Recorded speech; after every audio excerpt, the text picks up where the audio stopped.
I'm Sebastian St. James. The RBA boss wants to slash your wage, and there's nothing you can do about it. This is the RBA Governor. He is the man that wants your wage cut. The RBA Governor sees inflation getting up to 7% this year. So, what is inflation at the moment? Here's a chart. On the left-hand side, you'll see inflation back in 2018-2019, on the left-hand column, 1.9, 1.8, 1.3, 1.6%.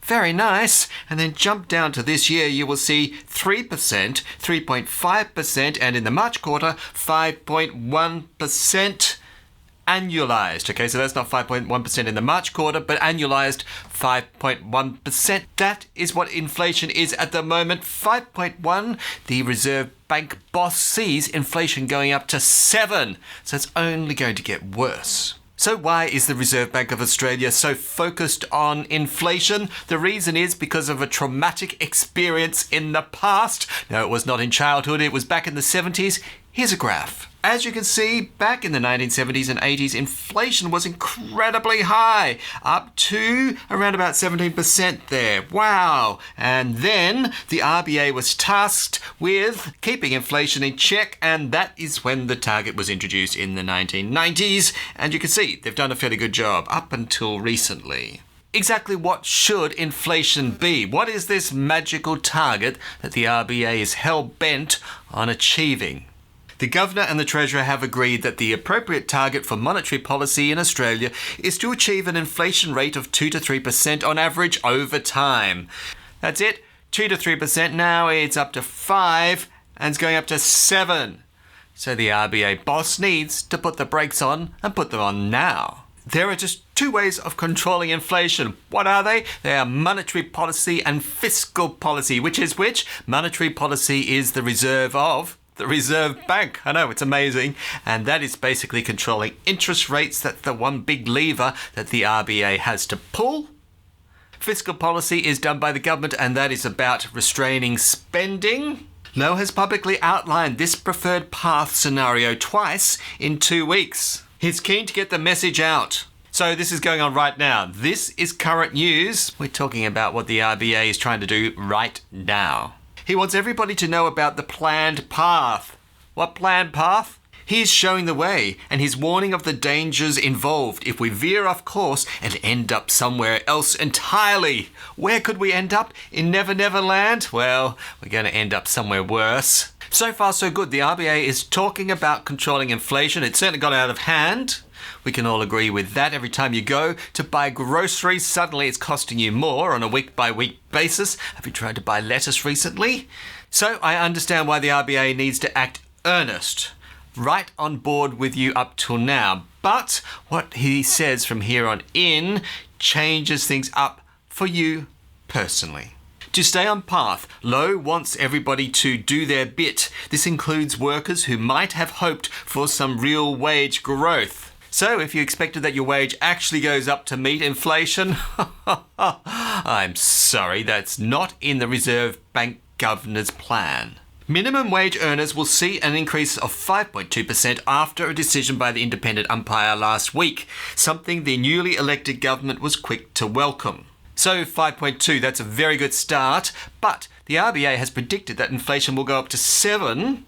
Are they going to go back and say, oh no, we'll give you 7% now rather than 5.2? No, definitely not. 5.2, that's what you've got. That's what's locked in, and inflation will surpass that.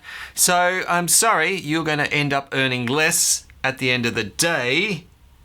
But you're in the group that the RBA actually says is better off. I'll explain. The minimum wage is plus 5.2%.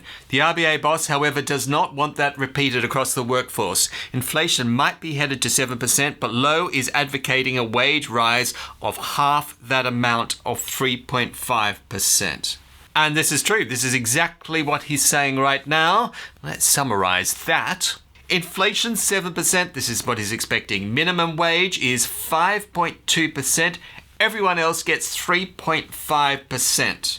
I have a video coming out shortly which will look more in depth into this wage scandal, so make sure you subscribe so you don't miss out. So there you go. Your wage in real terms, as far as what you can spend it on, is going to be slashed. So that's the RBA stated policy, is that you work the same number of hours, but you get poorer over time because of their policy decisions. And do you know what? They're quite happy with that. Raising interest rates is important, although it does hurt a lot of people, because inflation hurts everybody right across the board. We need to control inflation, this is for sure, and so we do need to raise interest rates. But do you know what? After you raise interest rates, that does the job on its own. How? Well, if you have a mortgage, you are going to bleed money into these higher interest rates, and therefore you'll have less to spend on the rest of the economy afterwards. If you're a business and you have loans, which most businesses do have some line of credit, therefore your interest rates will go up, you'll have less to place into your business. So overall, this will start to cool off the economy, and that's really its job. It has to be done. That is the tough love part. However, the part that isn't fair, because up to now it is the way it should be, is that your wages are not keeping up with inflation, and they absolutely should be, because interest rates going up on their own is enough to cool the economy without making you poorer in real terms over time, and that is exactly what the plan is. Your wage always needs to keep up with inflation, obviously, because otherwise we will become like the US, where you work a full-time job and yet you can't afford to pay all your bills. And so you have to go out and get a second job and a third job to try to make ends meet, because your full-time job is not sufficient. And we don't want to end up like that. But that is the RBA Governor's plan, is to devalue the amount of money that you are going to get to keep after inflation. I don't think that's acceptable. I think it's bad policy, but unfortunately, there's nothing that we can do about it. Who does do something about it is large business. Large business makes political contributions. They give gifts to the government. Why? Just because they like them? They say, here, Liberal Party, here, Labour Party, have some of my money because I've got too much. No. They do this on a quid pro basis, which means they give money expecting something back in return. What is business getting out of giving the government money? This means that business comes first. We need to protect their profits at all costs, even if it costs you as a wage holder personally. That doesn't matter as long as business gets to keep its profits. Why would the government think that? Well, because they're being paid to think that.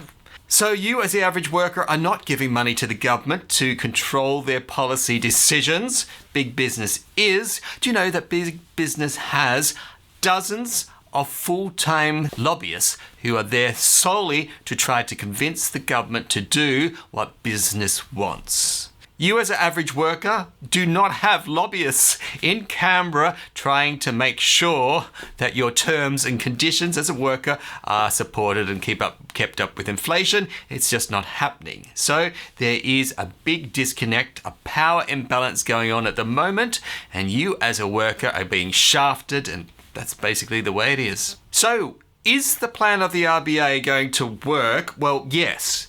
If you cut everybody's wages and they've got far less to spend, you will actually bring down inflation quicker. So he's right about that. But the cost, though, is far too high, because once your wages are slashed, are they going to automatically go back up to where they were once the economy is better? Well, no, of course not. You've been bargained down to a low rate, and that's what you're going to be stuck on. And then, you might go up to meet inflation after that. But how am I going to recover from the amount that I was docked now? The answer is you won't. You will not be recompensated for all that. Although the RBA boss has stated that as policy now, do you know the idea to cut your wages has actually been going on now for decades? I've done a video on that. Go ahead and click on it here.